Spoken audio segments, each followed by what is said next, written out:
Hello guys, today I'm gonna tell you how you can manage the sound of the buttons in the MIELE dryer.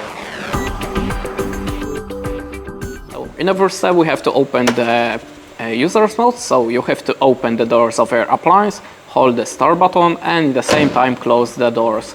You have to hold this button until you see it lights up. Now we are in the settings mode, the P01 is visible, and to manage the sound